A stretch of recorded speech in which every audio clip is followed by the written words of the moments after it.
24 मार्च 2025 दिन सोमवार यानी सदन की कार्यवाही का दिन। कार्यवाही शुरू हुई और साथ में हंगामा भी। क्या सत्ता पक्ष और क्या विपक्ष दोनों खुद को संविधान का रक्षक और सामने वाले को संविधान के लिए खतरा बताते नजर आए। 2024 के लोकसभा चुनाव में संविधान बदल देंगे के नैरेटिव से झटका खा चुकी भाजपा को कर्नाटक के उप मुख्यमंत्री डीके शिवकुमार के बयान से संजीवनी मिल गई। कांग्रेस पर धावा बोलने का मौका मिला तो राज्यसभा से लेकर लोकसभा तक केंद्र सरकार के मंत्री कांग्रेस पर चौतरफा फायर करते नजर आए। फायर अंबानी से टैक्स न वसूलने को लेकर भी हुआ और राणा सांगा पर दिए बयान को लेकर भी।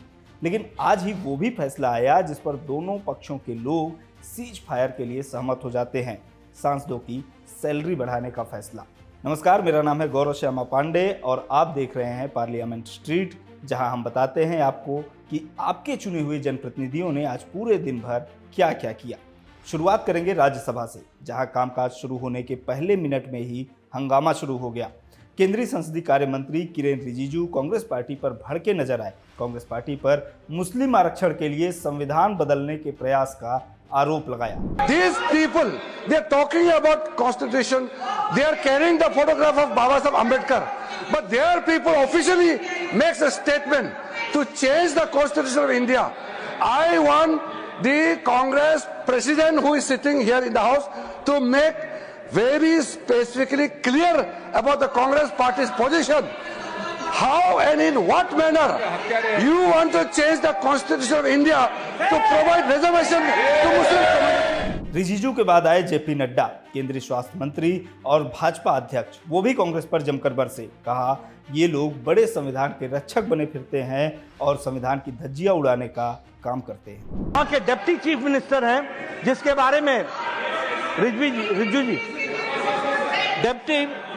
जी ने रेफरेंस दी है। डिप्टी चीफ मिनिस्टर ने स्टेटमेंट दिया है हाउस में कि जरूरत पड़ेगी तो हम संविधान को भी बदलेंगे। This is a very serious matter और ये लोग बड़े संविधान के रक्षक बनते हैं और ये लोग संविधान की रक्षा करने की बात सारे देश को बताते हैं, ढोल पीटते हैं, वो संविधान की धज्जियां उड़ाते हैं। ये इसके लिए हम नड्डा ने लीडर ऑफ अपोजिशन से जवाब मांगा तो जवाब देने के लिए लीडर ऑफ अपोजिशन खड़े भी हुए। जिस अंदाज से सवाल आए उसी अंदाज में जवाब भी आया।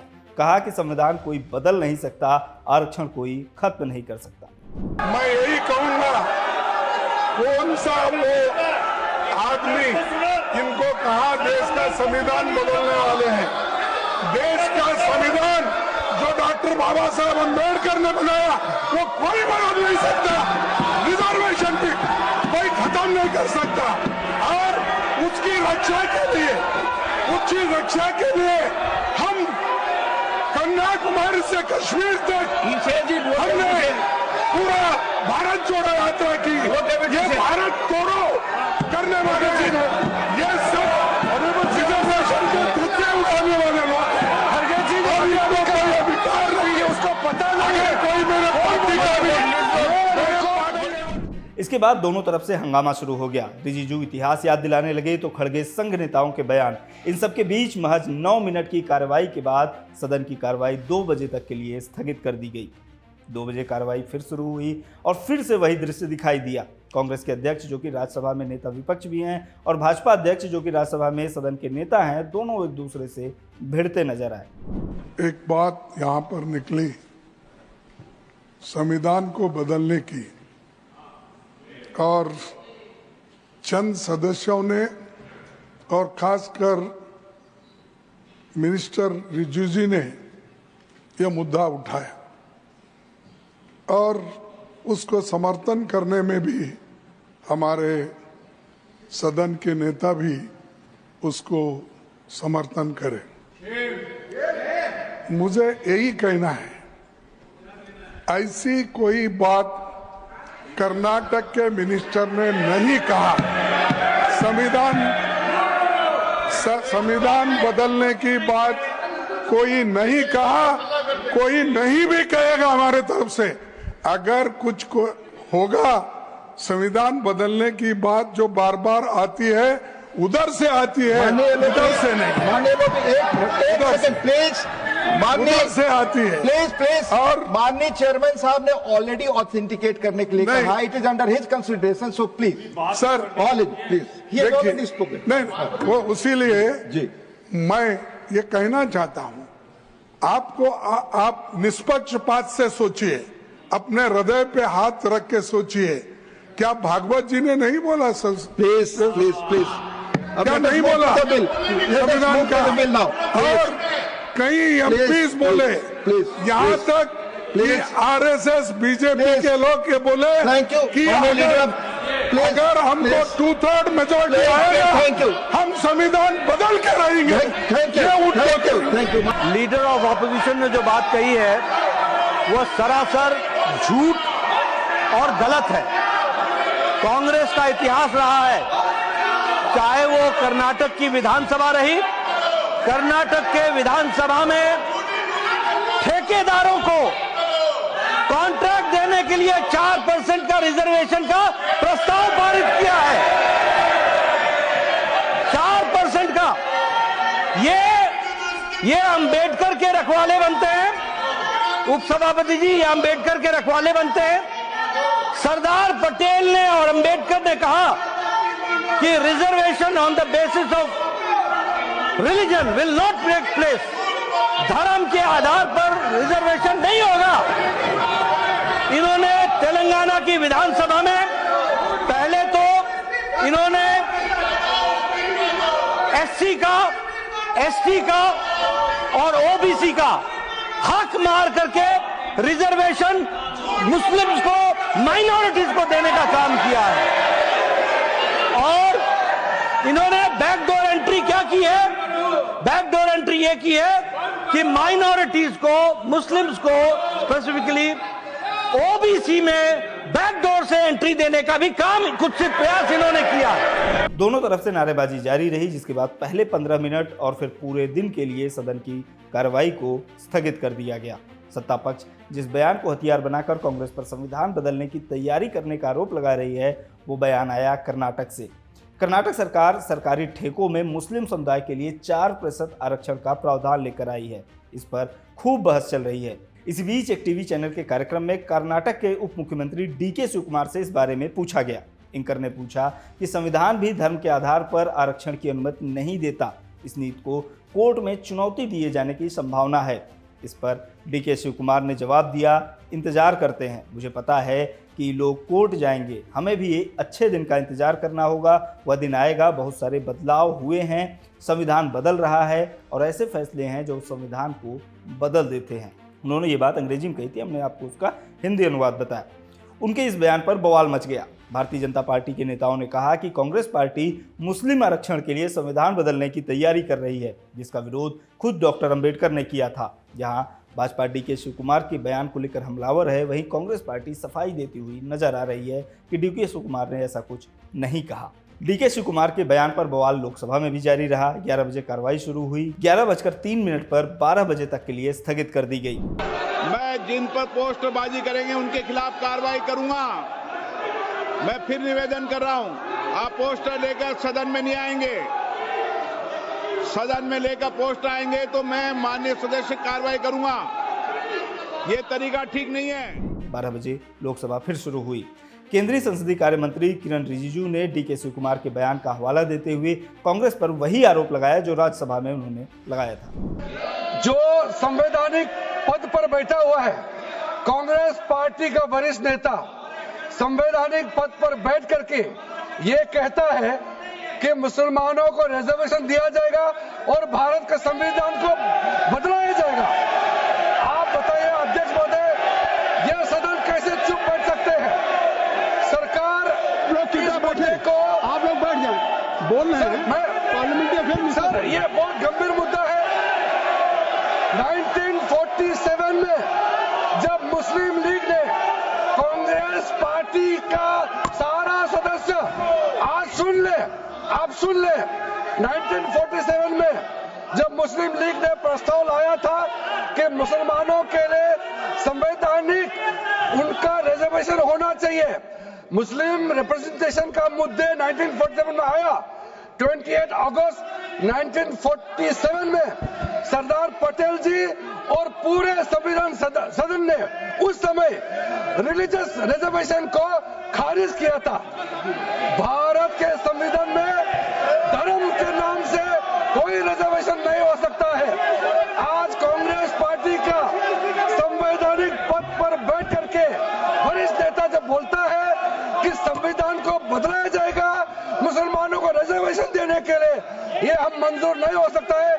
मैं कांग्रेस पार्टी से कहना चाहता हूं, आप अपना पोजीशन क्लियर करो। अगर आप मानते हैं, अगर आप बाबा साहब अम्बेडकर के संविधान को मानते हैं, तो आपके वो संवैधानिक पद पर बैठ करके जो आज ये बयान दिया है उसको तुरंत बर्खास्त करो और अपना पद को उसको छीन लो उससे, नहीं तो आप नाटक मत करो।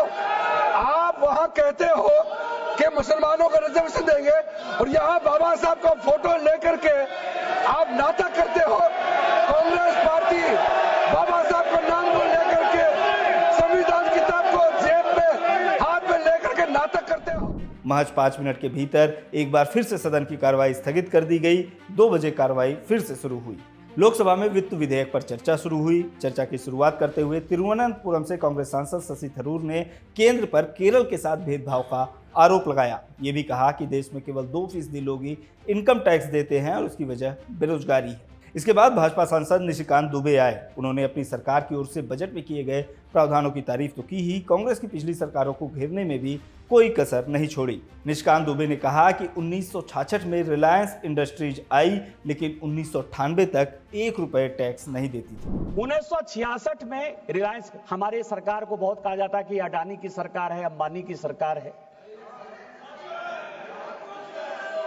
जब अपोजिशन में, जब कांग्रेस इधर थी, जब कांग्रेस थी तो हम भी कहते थे कि ये टाटा की सरकार है, बिरला की सरकार है। इस देश में जानने वाली बात है कि 1966 में रिलायंस इंडस्ट्री आई, 66 में, और 98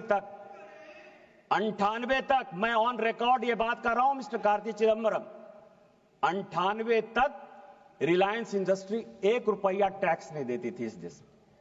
ऑन रिकॉर्ड कर रहा हूं मैं।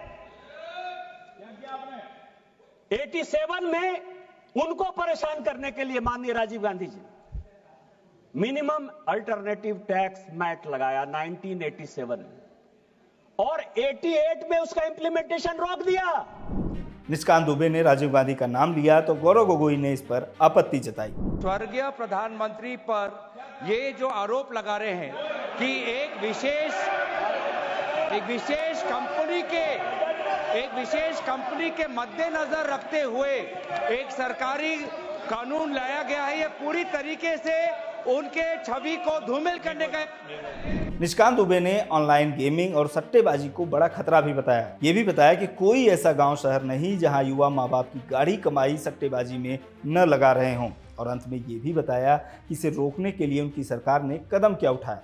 28% GST लगा दी। सुनिए। 2 चीजें हैं, ऑनलाइन गेमिंग और ऑनलाइन बेटिंग, और इसमें युवा परेशान। कोई ऐसा गांव नहीं है, कोई ऐसा शहर नहीं है जहां की युवा इससे आत्महत्या करने को मजबूर नहीं है, या मां बाप की जो गाढ़ी कमाई है वो निकालकर जो है उसको बेटिंग में नहीं लगा रहा है।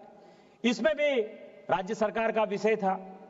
केंद्र ने बहुत कुछ करने की कोशिश की, लेकिन फिर सुप्रीम कोर्ट बीच में आ गया और सुप्रीम कोर्ट ने कहा कि बेटिंग अलग चीज है, गेमिंग अलग चीज है, और गेमिंग जो है वो स्किल है, और इसके आधार पर भारत सरकार मजबूर है, बहुत कुछ नहीं कर सकती है।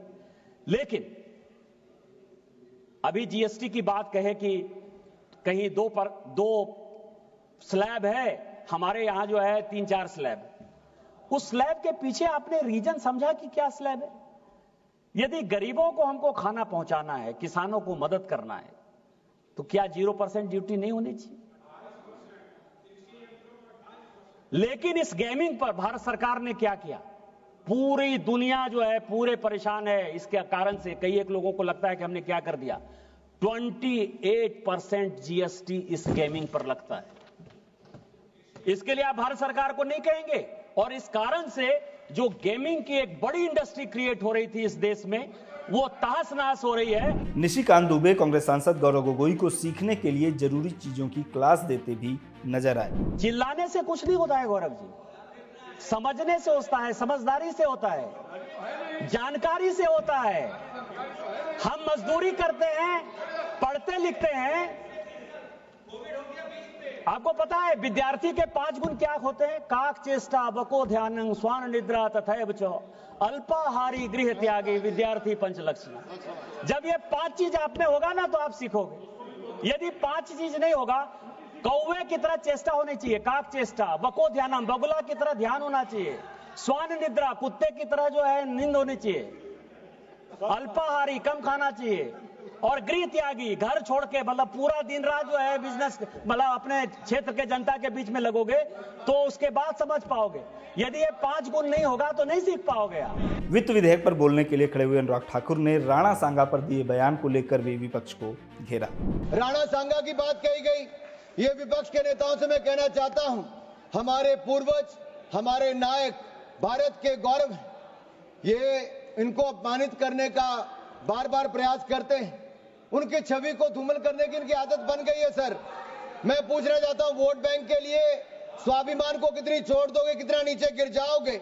मैं कहूंगा, वीर कभी मरते नहीं, वो सदा जिंदा रहते हैं, कभी दिलों में, कभी इतिहास में अमर रहते हैं। साहस इतना था शूरवीर राणा सांगा में, भर देश के दुश्मन कांपते थे थर थर। मेवाड़ शिरोमणि को तुम नीचा क्या दिखाओगे? मुगलिया सोच की औलादो, जिनके 80 घाव थे तन पर, व्यथा नहीं थी मन में। आज अगर राणा सांगा जिंदा होते तो तुम जैसे दूर कोने में बैठकर टोपियां सिल रहे होते।